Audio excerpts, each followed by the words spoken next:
Jika teman-teman perhatikan di jalan raya, pasti bakalan melihat motor Honda. Karena memang sudah sejak zaman dahulu, Honda itu ada dan familiar di Indonesia. Sampai-sampai beberapa orang menyebut sepeda motor itu ya Honda. Mau mereknya Yamaha, Suzuki, Kawasaki, bahkan Vespa sekalipun, kalau motor ya disebut Honda.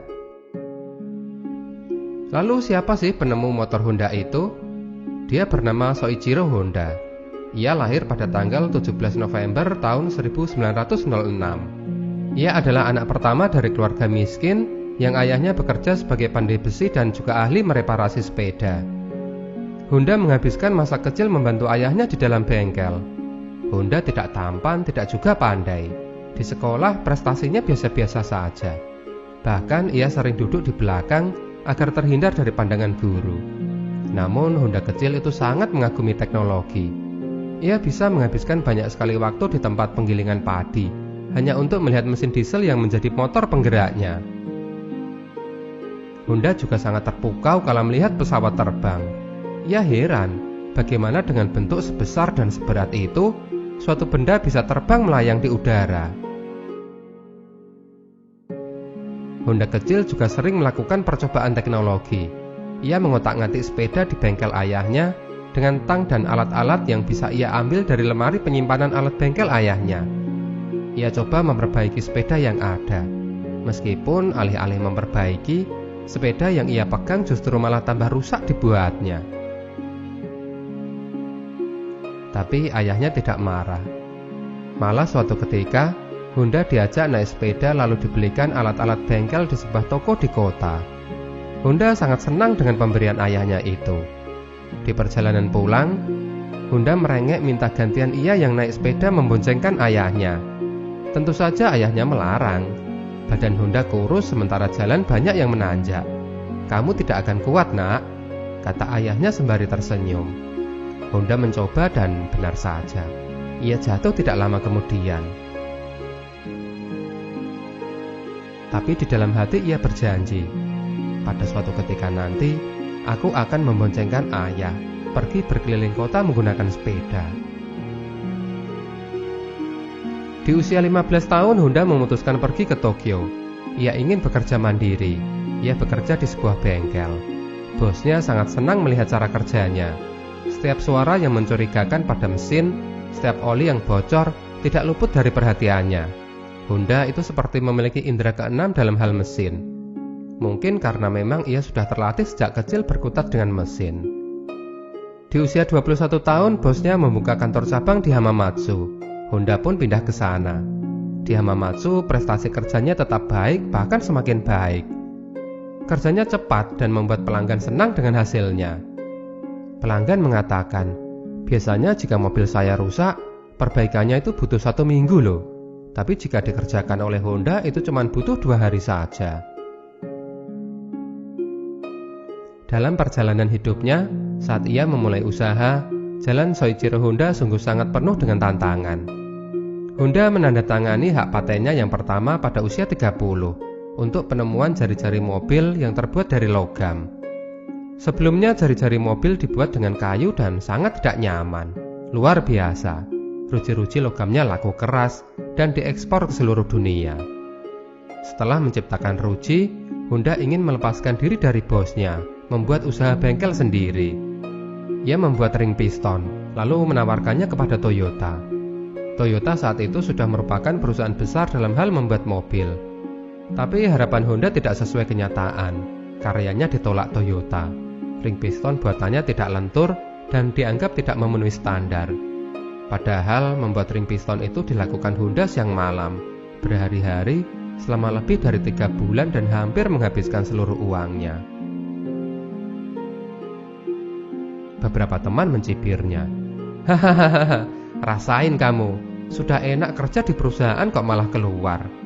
Makanya punya mimpi itu yang realistis. Sudah tahu zamannya sedang susah, kerja buat makan aja sudah syukur. Macam-macam aja sih." Teman-temannya justru senang melihat penderitaannya. Karena kegagalan itu, Honda jatuh sakit yang cukup serius. Butuh beberapa bulan baginya beristirahat hingga kesehatannya kembali pulih. Saat sehat, ia pun kembali memimpin bengkelnya. Tapi soal ring piston yang tidak laku itu, ia belum juga mendapatkan solusinya. Demi mencari jawaban, ia kuliah lagi untuk menambah pengetahuannya tentang mesin. Tapi di bangku kuliah ia merasa frustasi. Karena di sana hanya diajar tentang teori dasar dan hanya tentang teori. Ia protes kepada rektornya. Kenapa kuliah tidak banyak praktek terkait dengan masalah permesinan, malah disuruh baca buku dan menghafal.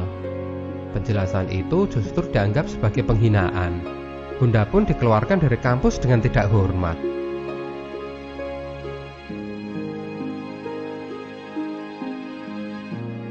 Beberapa bulan kemudian, berkat kerja keras, gagal dan coba lagi, desain ring piston Honda pun selesai.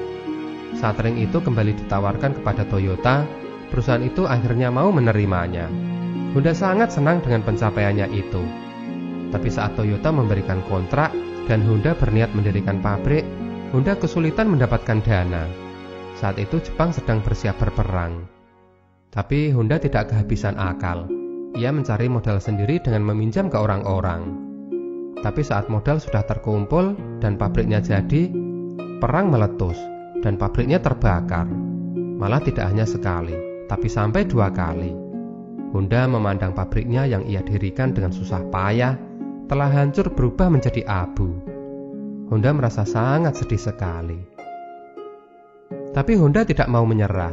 Ia mengumpulkan karyawannya.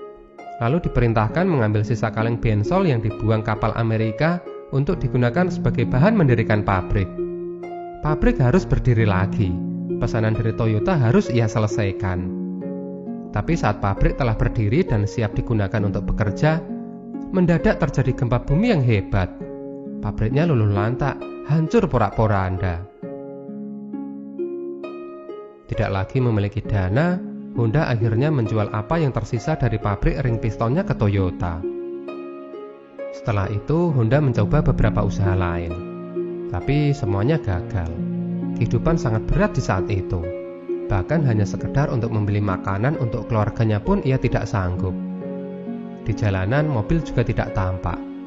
Akibat bensin yang saat itu tidak tersedia di pasaran. Perang membuat semuanya menjadi serba susah. Orang-orang kesulitan hendak pergi kemana-mana.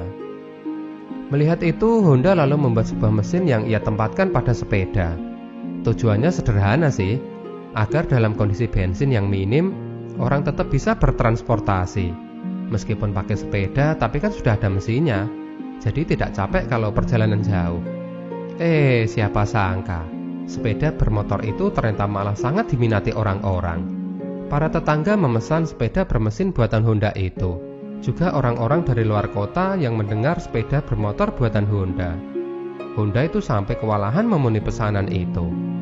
Ternyata peluang selalu terbuka bagi orang yang memiliki keahlian serta tidak menyerah. Honda terlalu fokus pada mesin mobil, membuatnya tidak melihat potensi yang luar biasa pada produk sepeda motor. Padahal, membuat mesin untuk sepeda adalah hal yang sebenarnya mudah bagi dirinya.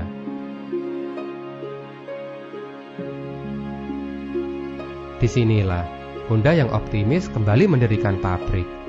Ia membuat sepeda bermotor. Seiring berjalannya waktu, sepeda motor Honda mengalami perbaikan, dan pembaruan. Hingga pada akhirnya, ia ada banyak di jalan-jalan Jepang, dijual di mana-mana, bahkan hingga ke luar negeri termasuk di Indonesia. Dari terpuruk, Honda mulai banyak meraih kesuksesan. Pabriknya semakin besar dan cabangnya ada di mana-mana. Kawan-kawan yang dulu mencibir, sekarang adalah bagian dari orang-orang yang menggunakan sepeda motor buatannya. Suatu ketika, Honda pulang ke rumah dan menemui ayahnya. Sesuai janjinya, ia memboncengkan ayahnya naik sepeda berjalan-jalan keliling kota. Ia tidak merasa capek karena sepedanya sekarang menggunakan mesin. Ayahnya tertawa lebar, merasa sangat berbahagia.